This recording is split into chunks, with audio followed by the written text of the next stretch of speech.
आप पहले विषय रखो, उसके बाद में मैं बोलूंगा, यानी उद्घाटन भी हो जाएगा, और इस बहाने आप जो कहना चाहते हो वो भी मैं सुन लूंगा। और फिर मैंने अध्यात्म और विज्ञान ये विषय अब 1.5 घंटे में मुझे रखना था। पूरा सेशन उन्होंने रोकने के लिए तैयारी बताई थी, तो पूरा 1.5 घंटे में मैंने अच्छे ढंग से जो आपके सामने मैंने 4 इसमें रख रहा हूं वो विषय उनके सामने शॉर्ट में लेकिन बहुत पिन पॉइंटेडली, और उसमें सम्मोहन के अनुभव, हेलुसिनेशंस क्या होते हैं, ये सब बातें उनके सामने रखी। भाषण में तो उन्होंने कहा जो कहना था कि मुझे एक नया एंगल आज मिल गया, मैं कभी सोच भी नहीं सकता था।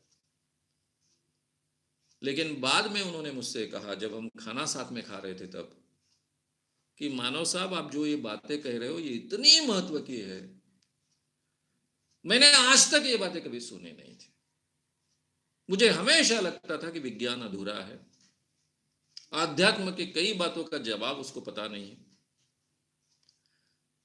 लेकिन आपने जो सम्मोहन, हेलुसिनेशन, ये सब बातें समझाई, और मैंने उसी उसी शिविर में, उनके पहले जो शिविर हुआ था वहां पर ऑलरेडी सम्मोहन पर स्टेज प्रोग्राम किया था, उसका कैसेट वहीं के मैनेजर ने रिकॉर्ड किया था, वो वीडियो रिकॉर्डिंग उपलब्ध था।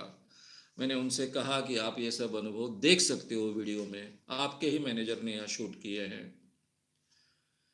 ये सब बातें सुनने के बाद वो कहे कि अगर मुझे ये बातें पता नहीं होती, सम्मोहन क्या होता है, हेलुसिनेशंस क्या होते हैं, मन पर क्या प्रभाव होता है, तो शायद मैं विज्ञान पर पूरी तरह से भरोसा जिंदगी भर नहीं रख पाता, कहीं ना कहीं मेरी आफत हो जाती। मैं नाम नहीं लूंगा, 2 बड़े लोग हैं जिनको मैं बहुत मानता हूं, उनके जीवन के आखिरी दिनों में उनको हेलुसिनेशंस हुए।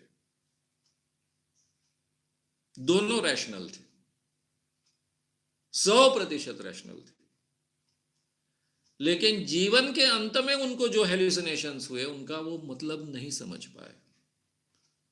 और ये दोनों महान व्यक्तियों ने, जिनको मैं बहुत मानता हूं, लेकिन ये बात थोड़ी अलग होने के कारण वो नाम नहीं लेना चाहता हूं, दोनों महान लोगों ने जिंदगी भर जो रैशनैलिटी मानते हैं उसके खिलाफ के बात को ग्रहण किया था। अभी इनके रैशनैलिटी में, तर्क करने की क्षमता में कोई डाउट की जगह नहीं थी, लेकिन हमारे दिमाग में जो हमें अनुभव आते हैं उसके बारे में का ज्ञान पूरा नहीं था, इसलिए उन्होंने उसको आध्यात्मिक अनुभूति मान ली।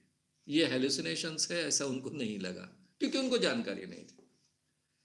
तब मैंने ये काम शुरू नहीं किया था, मुझे भी जानकारी नहीं थी तब, क्योंकि ये बात जो मैं कह रहा हूं आपको, ये 78, 79, उसके पहले, उसके आसपास की, दोनों के बारे में ऐसा हुआ।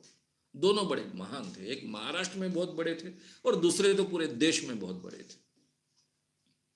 एक को भगवती दिखी थी, उन्होंने भगवती पर कविता भी लिख डाली, जबकि अपने जीवन भर कभी भगवान को नहीं मानते थे। और दूसरे भी वैसे ही हुए, उनके आसपास के लोग अनुभव सुनाते हैं, उनके बारे में इतना जाहिर नहीं हुआ। ये पहले व्यक्ति ने तो भगवती की कविता लिखी, और हम में से काफी लोग सरोदयी लोग हैं, वो कविता हर जगह पर बड़े पैमाने पर बताते रहते हैं, इसलिए सबको मालूम है।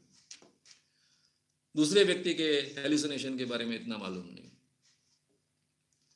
तो इन विषयों का अगर ज्ञान नहीं, मैं हमेशा कहता हूं कि जिसको सम्मोहन समझता नहीं वो अंधविश्वास के क्षेत्र में काम ही नहीं कर सकता। उसको समझ में नहीं आता ये देवी शरीर में कैसे आएगी, वो बोलेगा झूठ है, भूत शरीर में कैसे आएगा, झूठ है, और फिर मार खाएंगे, क्योंकि सामने का व्यक्ति चिढ़ेगा ना, वो ढोंग नहीं कर रहा है ना, वो तो अनुभव ले रहा है, ये अनुभवों का एक्सप्लेनेशन नहीं दे सकते हैं।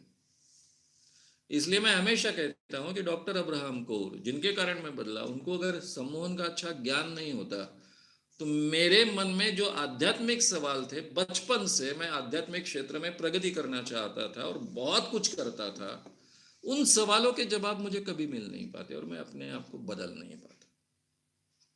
इसलिए ये जो मानसिक प्रक्रियाएं हमारे दिमाग में होती है, उसका अगर अच्छा ज्ञान हमें नहीं है, तो वो आदमी भी, दो उदाहरण मैंने आपको दिए कि जो पूरी तरह से रैशनल थे, लेकिन जिंदगी के आखिरी में उनको जो भ्रम होने लग गए, हेलुसिनेशन होने लगे, उसको आध्यात्मिक अनुभूति मानने लग गए। ऐसा हो सकता है। इसलिए ज्ञान भी बहुत अच्छे ढंग से चाहिए, और तर्क शुद्ध बुद्धि से विचार करने की क्षमता अगर डेवलप हुई, तो आप कहते हो उस ढंग से परिवर्तन होना काफी इम्पॉसिबल है, असंभव सा है। लेकिन अपवाद एखादा हो सकता है।